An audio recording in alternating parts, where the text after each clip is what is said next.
Hello and welcome to the Daily Meal for Wednesday the 1st of September 2021. Today we're going to bring you some reactions from the stuff that happened yesterday, and we're going to start off with this. That's Neil Harris on your screen. This is news@den.co.uk, and they've gone back and dug up some quotes from Neil Harris and Stephen Gerrard and what they said about Sheyi when they signed them for their clubs. So let's have a read of this. Former Millwall boss Neil Harris said Sheyi had unbelievable ability after signing the attacker for Cardiff last season. Ojo, 24, completed a season-long loan move to the Lions before Tuesday night's transfer deadline. The former England underage international quickly impressed Harris last season.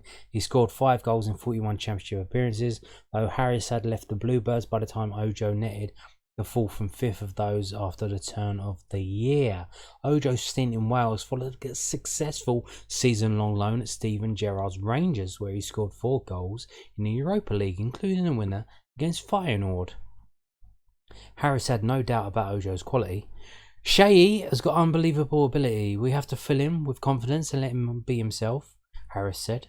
After one match, Harris outlined what Ojo needed to add to his game.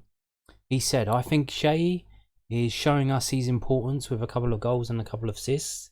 He had just been missing that final win product in the first half.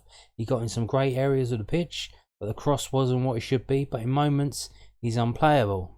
His counter-attacking ability and his ability to dribble are excellent, and he's unpredictable." Gerrard described what Ojo can offer a team after he scored in a pre-season friendly.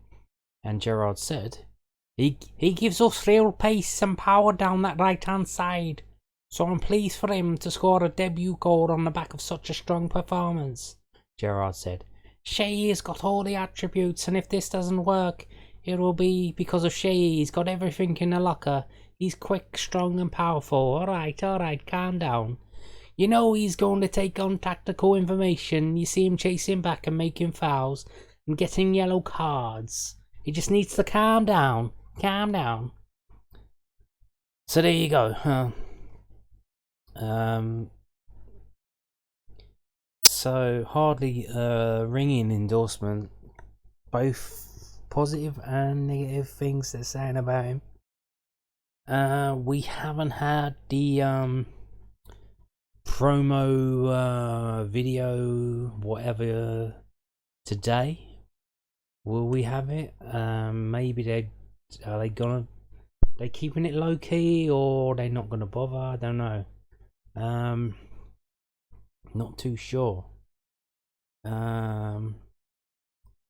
It's not exactly something you should. It's not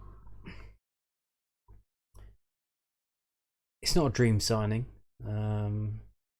So maybe they will keep it low key. Just do a photo shoot with the shirt and whatnot.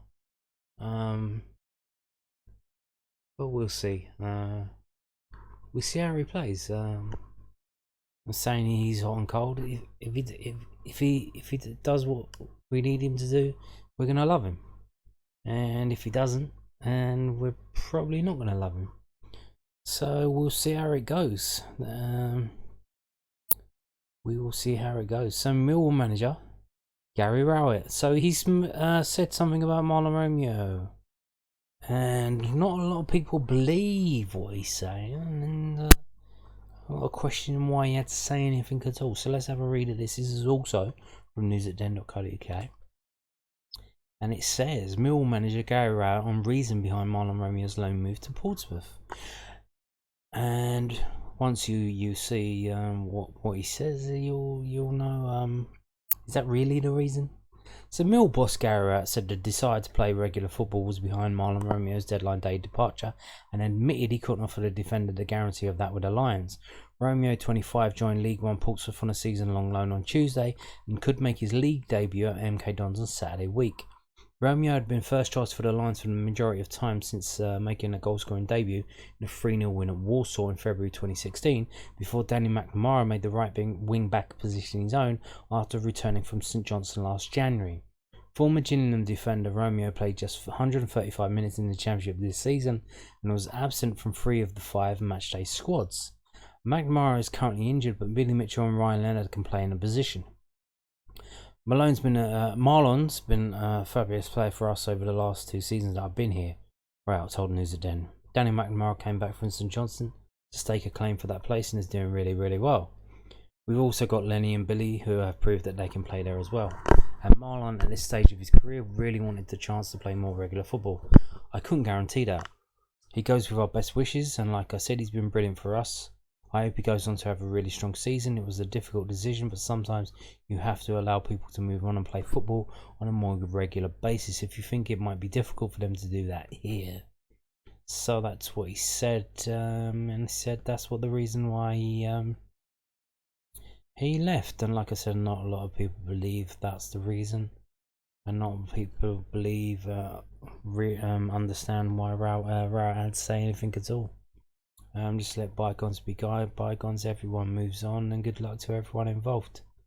So we're going to move on now to this. This is a story that was in the London News Online.co.uk. There's also something in the Southwark News as well. So the War Memorial at it's on West Lane, I think it's called. It's the one at the top of Southern Park Road where you get to the junction with Jamaica Lane. Just over the road from there. That's where it is. And some fucking scumbags tried to set it on fire. So Millwall fans paid tribute to war dead after memorials vandalised. Millwall fans laid wreaths of poppies at a war memorial after finding out it had been vandalised. Lions supporters on their way to the club's 2-1 home win over Blackpool on Saturday staged their own ceremony to remember the war dead of the last century. Youngsters Lola and Joe Bizarro paid their own tribute to the hundreds of Bermondsey soldiers who gave their lives in service of this country to make up for the disrespect shown by the vandal. One of the contributors said, "A friend of mine sent me a photo of the memorial last Tuesday morning. It had been badly burned. One of the boys reported it to Southwark Council. Immediately they came out and jet washed it. We had a rip round amongst ourselves and went down Saturday morning and were joined by the British Legion and an ex-soldier." And apparently, they paid for some wreaths and whatnot, and they laid them themselves. And apparently there's CCTV of this, but it hasn't been released. But they said it was a deliberate act, so what a fucking scumbag, eh? But good to see it was Mill fans stepping up and making things right again. And there you go, there they are. Isn't that nice? And so we're going to move on now to this. So Loan Watch, a mini midweek Loan Watch. Papa John's Trophy. Do you know what that is? That's the EFL trophy. I've had to go to sofascore.com because the websites that I normally use could not be bothered to go into any kind of detail about the EFL trophy. That's how much disrespect they show. But so it's Tyler Burey, because it's Hartlepool United. Carlisle United played Hartlepool. It was 3-3 after full time, and then they went straight to penalties, I believe. I don't think they did extra time, and Carlisle won 4-3 on penalties, and Tyler Burey stepped up to take the first penalty, and he missed. Oh, it was saved. It was saved. If you go on, I think YouTube, Hartlepool United's channel, you can see the highlights if you want to see that. But he did not play the whole game. He came on in the 62nd minute, and they were actually losing. They were losing 2-1. He came on, and then in the 78th minute, they ended up losing 3-1. And then late action from Hartlepool. 2 goals they scored to take it 2 penalties. They made it 3-2 and then 3-3. So they're lucky just to get to the penalties, because they were 3-1 down. So let's have a look at what Tyler Burey did in this game. 28 minutes he played, only a 5.7 rating. It's a pretty old photo they're using of him there. He looks about 12 years old. Accurate passes 6 of 8. Shots off target 1. That's the only shot he had. Dribbles attempted 3, 1 successful. Big chances missed 1. Penalty shootout miss, yes. Ground duels 5, 1, 2. Aerial duels 1, 2, 1, 0. He lost possession 6 times in 28 minutes. That's not good. And he had 1 tackle. And you can see there's the heat map. So yeah, came on late, helped. Seems he was involved as Hartlepool came back from 3-1 down to get to 3-3. But then he stepped up to take the first penalty, and it was saved by the goalkeeper. So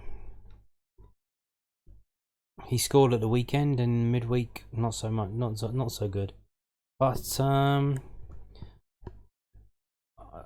I suppose it's good experience. It's good experience. How many penalty shootouts as a player in actual that actually mean anything you're going to be involved in? Not many, I expect. Not many. The FA Cup doesn't really do penalty shootouts. They do extra time, and I don't think they really. Not many FA Cup games go to penalties. I don't think. They're mostly settled in extra time. So how many chances as a pro are you gonna play in penalty shootouts? I mean, in terms of Millwall games that went to penalties, I can only think of about 3 or 4 over about 10 years or longer, 20 years. Certainly not that many. So good experience for him. And like I said, it's the EFL trophy. I've had to go to this site because other sites don't really care about it. So it's good if you're going to miss a penalty in a penalty shootout. I'm not saying it's good, but you do it in this competition. It doesn't really that much, and then you learn. You figure out what happened, how you approached it, the attitude you took, and the kind of the run up you did, how you moved your body. Where you chose to put it by looking at where the goalkeeper, where you thought he was going to go, and that kind of thing. And then if he has to do it again in a League Cup game, FA Cup game, he can learn from this and then maybe do a bit better in the next one. So there you go, mini midweek loan watch. That's it for today's Millwall daily Millwall video. Thank you for watching. Goodbye.